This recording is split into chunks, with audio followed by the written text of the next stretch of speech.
तो ये तस्वीरें हैं देश के सबसे प्रतिष्ठित all India institute of medical science Bhopal से। जी हां, टॉप 5 रैंकिंग में आता है मध्य प्रदेश की राजधानी भोपाल में स्थित एम्स भोपाल, जहां मध्य प्रदेश के दूर दराज के जिलों से खासकर पन्ना, छतरपुर, सीधी, झाबुआ, भिंड, मुरैना के लोग आकर के अपना इलाज कराते हैं। सवाल एक उठना चाहिए कि ये लोग आते क्यों? खैर आ रहे हैं तो इनका इलाज क्या व्यवस्थित हो पा रहा है? क्या एक बुनियादी जरूरत एक अस्पताल की ये एम्स भोपाल पूरी कर पा रहा है? नंबर क्या समय पर लग पा रहा है? मशीनों में सही से समय पर इलाज, यूं कहा जाए सर्वप्रथम जांच हो पा रही है? एम्स भोपाल में जो मेडिकल स्टोर है, क्या वहां दवाइयां समय पर मिल पा रही हैं? मुझे जिस दवाई की जरूरत है वो दवाई क्या एम्स भोपाल का प्रबंधन पूरा कर पा रहा है? ऐसे तमाम सवाल उठ रहे हैं। ऐसे सवाल इसलिए भी उठ रहे हैं क्योंकि मध्य प्रदेश की राजधानी भोपाल से इन दिनों सोशल मीडिया पर मेरा ही एक वीडियो जो वायरल हुआ साहब, कम से कम लगभग 5000 के करीब लोगों ने इसे शेयर किया और सीधे मुख्यमंत्री डॉक्टर मोहन यादव, राजेंद्र शुक्ला स्वास्थ्य मंत्री तक पहुंचाया, जिसे पहुंचना भी चाहिए। राज्य सरकार की क्या भूमिका है एम्स में, मैं आपको आगे चल के बताऊंगा। पूरा मामला है एम्स से इर्द गिर्द, हर सवालों के जवाब मिलेंगे इत्मीनान से। नमस्कार, द लपेटा पर आप मुझे देख रहे हैं, यानी मैं हूं आपके साथ आदर्श पांडे। बात करेंगे एम्स की। एम्स सुर्खियों में है। एम्स इसलिए भी सुर्खियों में है क्योंकि कुछ दिन पहले जब मैं एम्स गया, मुझे कुछ सूचनाएं मिली अंदर से कि साहब ऐसी ऐसी परिस्थिति है, आप एक बार अपने चैनल लपेटा पर दिखाइए। तो मैंने भी समझा, मैंने कहा चलिए देखा जाए क्या माजरा है। दरवाजे से जब मैंने एंट्री की तो देखा कि 42 डिग्री का तापमान था, चिलचिलाती उमस वाली धूप है, और इस धूप में प्रबंधन ने गलियारे में टीन टपरी तो लगा रखी है पर उसमें पंखा लगाना भूल गया। जब पंखा लगाया नहीं, व्यवस्था दी नहीं, तो कुर्सी किस बात की 42 डिग्री तापमान में वहां रख दी कि आओ मरीजों आओ बैठो यहां। दिए भोजन किस बात का बांट रहे हैं?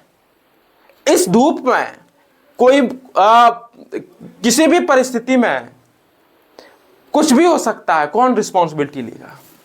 तीसरी सबसे बड़ी अर्थव्यवस्था बनने का दावा करेंगे, 4 लाख से ज्यादा का हम बजट पेश करेंगे, पर जमीन पर क्या हो रहा है? जमीन पर क्या मेरी और आपकी सामान्य जरूरतें पूरी हो पा रही हैं क्या?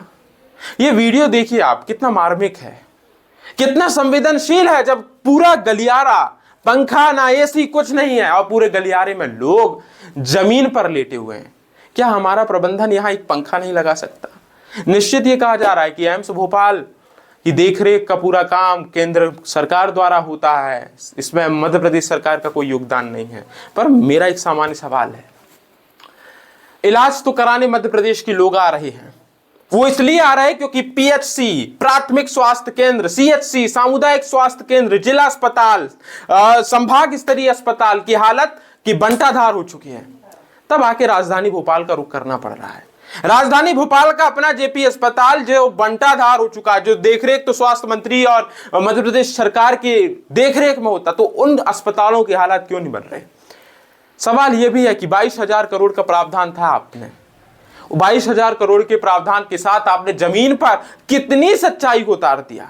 स्वास्थ्य मंत्री राजेंद्र शुक्ला इसका जवाब देंगे। आपके अंडर एम्स नहीं आता, पर क्या आपके अंदर वो पत्र आता है, एक वो लेटर हेड आता है जिसमें आप ये लिख सकें कि प्रबंधन, एम्स डायरेक्टर ध्यान दीजिए, मेरे प्रदेश की जनता, नैतिक रूप से तो कर सकते ना, मेरे प्रदेश की जनता को इलाज उचित नहीं मिल रहा। इलाज तो छोड़िए कि बैठने के लिए कुर्सी भी नहीं मिल रही। रात भर ट्रेन में जनरल सीट में वो खड़ा होके आएगा, तो क्या दिन भर एम्स अस्पताल में भी खड़ा रहेगा? उचित है? तो इतना पत्र लिख के तो कह दीजिए कि 4 कुर्सी और एक पंखा तीन पत्ती वाला लगवा दीजिए। इतना तो किया जा सकता है कि ये भी नहीं किया जा सकता। आपकी गाड़ी में, फॉर्च्यूनर में बराबर एसी ऊपर नीचे, आए दाएं बाएं सब जगह चलेंगे, आपके घर पर एसी के भंडार लगेंगे, पर अस्पताल में, एम्स में, जेपी में, वो उन अस्पतालों की हालत टाइट क्यों है? स्वास्थ्य मंत्री जी, ऐसी क्या विपत्ति, कैसी क्या आपदा पड़ी है? ऐसा क्या हो गया है कि हमारी स्वास्थ्य व्यवस्थाएं लचर है?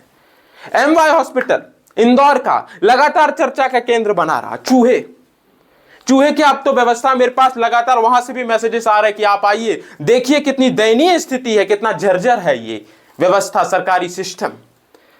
हाल ये है एमवाय हॉस्पिटल में कि लगभग एमवाय हॉस्पिटल में जो बच्चे, नाबालिग बच्चे थे, उनके हाथ के किसी जानवर ने नहीं, कोई शेर शियार भेड़िए ने नहीं कुचला, चूहे काट के चले गए, उनकी मौत हो गई। नवजात बच्चों की जो बोल नहीं पा रहे हैं, उनकी मौत हो जाती है स्वास्थ्य मंत्री के क्षेत्र, आर्थिक राजधानी में। तो ये सवाल है जो उठ रहे हैं, और ये वीडियो आप लगातार देख ही रहे हैं किस तरीके से सवाल या निशान पैदा कर रहे हैं व्यवस्थाओं पर, बंटाधार हुई तस्वीरों पर।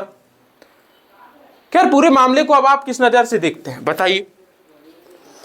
क्या प्रबंधन मध्य प्रदेश सरकार, डॉक्टर मोहन यादव सरकार, मोहन बाबू इस पर कोई संज्ञान लेंगे? साहब, आप व्यवस्था उचित मत, जो कराइए कराइए। एक डॉक्टर जिसे 35 से 40 से 50 प्रति व्यक्ति देखना चाहिए, वो 200 से 300 लोग देख रहा है।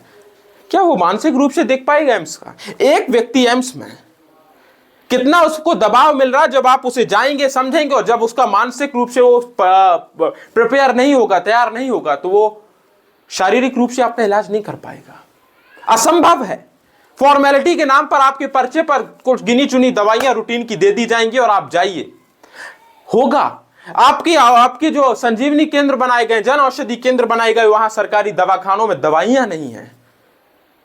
हम तो दवा का वो करते हैं, आयात तो करते ही थोड़ा है, लेकिन निर्यात बहुत करते हैं। बांग्लादेश, नेपाल जैसे देशों को तो हम दवा बांटते फिरते हैं। खुद के भोपाल के एम्स में, जन औषधि केंद्र में दवा खाली पड़ी है, दवा मिल नहीं रही है। क्या हम बात करेंगे? पूरे मामले पर आपकी नजर क्या है, आपके विचार क्या है, आपके सुझाव क्या है? लपेटा की कमेंट बॉक्स पर अपनी राय जरूर साझा करें और अपने सवाल जरूर लिखें।